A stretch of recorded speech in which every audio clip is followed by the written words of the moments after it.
রাসূলের যুগে মেয়েরা জুমার নামাজে যাইতো, ঈদের নামাজে যাইতো, যুদ্ধের ময়দানে পর্যন্ত মেয়েরা চলে গিয়েছে। বাংলাদেশে হাজারো মসজিদ আছে, ঢাকা বাইতুল মোকাররম থেকে শুরু করে অনেক বড় বড় জাতীয় মসজিদে মেয়েরা এখন যাচ্ছে।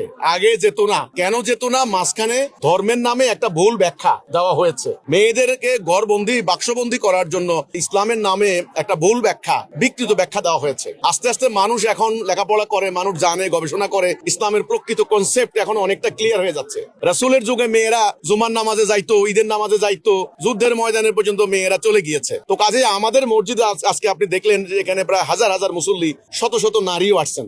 নারীদেরও তো অধিকার আছে কথা বলার, নারীদেরকে তো তাদেরও অধিকার আছে বয়ান শোনার। কাজে আপনি যে বললেন যে অন্য কোনো মসজিদে যায় না, হ্যাঁ আমাদের আশেপাশে অনেক মসজিদে যায় না, কিন্তু যাওয়া দরকার। আমি মনে করি মেয়েদের ওদের বাচ্চাদেরকে নিয়ে জুমার নামাজে আসা উচিত, পার্টিসিপেট করা উচিত, অংশগ্রহণ করা উচিত। এটা তাদের অধিকার, আল্লাহ প্রদত্ত অধিকার। এই অধিকার থেকে এদেরকে বঞ্চিত করার এখতিয়ার কারো নাই বলে আমি মনে করি। কাজে আপনি যেটা বলছেন ঠিক নয়। ইতোমধ্যেই বাংলাদেশের অনেক মসজিদে মেয়েরা নামাজ পড়তে যাচ্ছেন। গত ঈদের নামাজেও কিন্তু হাজার হাজার মেয়ে তারা কিন্তু স্বামী সন্তান নিয়ে তারা ঈদের মাঠে গিয়ে ঈদের জামাত করেছেন। তো এটা ইসলামের প্র্যাকটিস আমি মনে করি। নারী পুরুষ সমানভাবেই নামাজে যাবে, হজে যাবে, ঈদের মাঠে যাবে, যুদ্ধের মাঠে যাবে, শালীনতা বজায় রেখে।